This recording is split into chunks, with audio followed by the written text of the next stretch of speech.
Hi, this is Scott, Kilo Sierra 6, Delta Alpha Yankee, and today I'm going to be talking about inexpensive DIY solutions for managing spare HT antennas in your EmComm bag.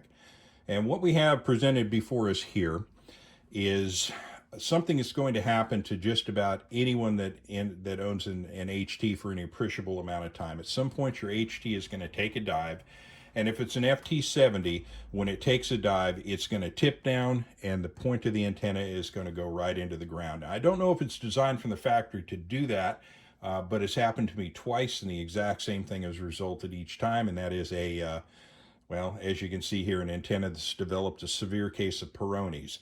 So you've got this bent antenna. You might go, well, I'll key up, see if it still works, and it might.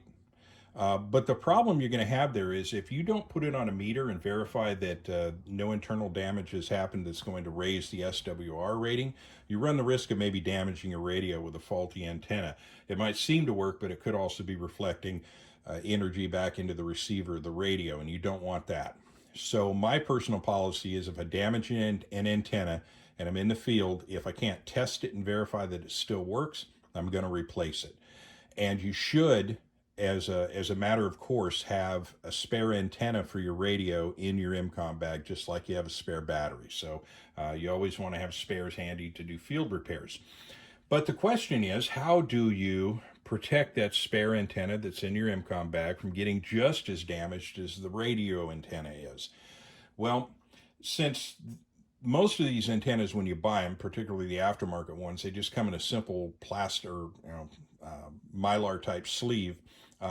It's kind of the original packaging isn't going to work. So what I did was I borrowed an idea from the cigar industry. And if you buy some of the higher end cigars out there, they come in a nice aluminum tube. And I considered that, but actually the tube itself wasn't rigid enough, and I feared that would bend and compress as well. So I ended up going down to the hardware store, and I went with this idea.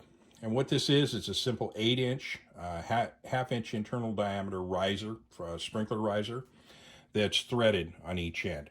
You could do the same thing with regular PVC pipe and just put some simple caps on the ends, but I wanted to make sure that I had something wherein the cap was going to remain secure, and I didn't have to worry about the cap coming loose and having the antenna spill out and get damaged. So what we have here, pop this off, is now I have a nice receptacle that perfectly fits one spare FT70 antenna. If I was running a radio that featured something with a larger base, such as a Nagoya NA701, that too will fit, although you're going to want to test this and make sure. Some are a little bigger than others. I can tell you that the factory antenna for an FT65 will not fit in here. That's a very, very beefy antenna.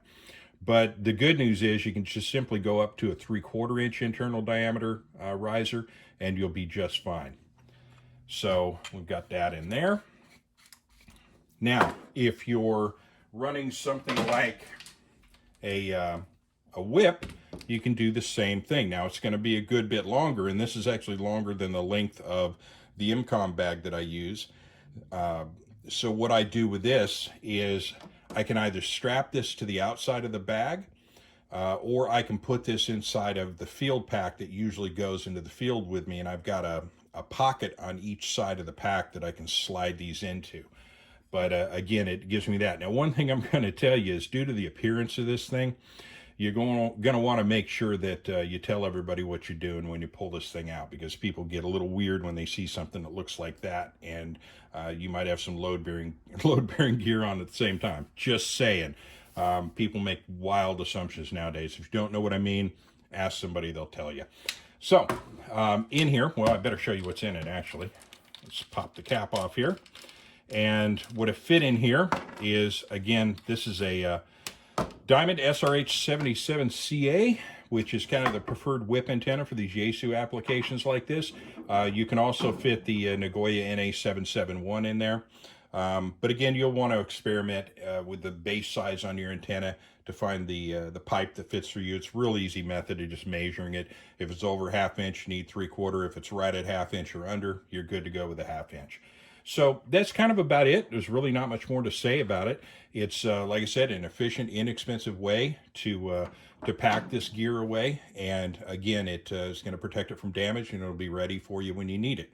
So with that, I'll bring it to a close. Thank you for listening. 73s, and this is Kilo Sierra 6 Delta Alpha Yankee, and I'm clear.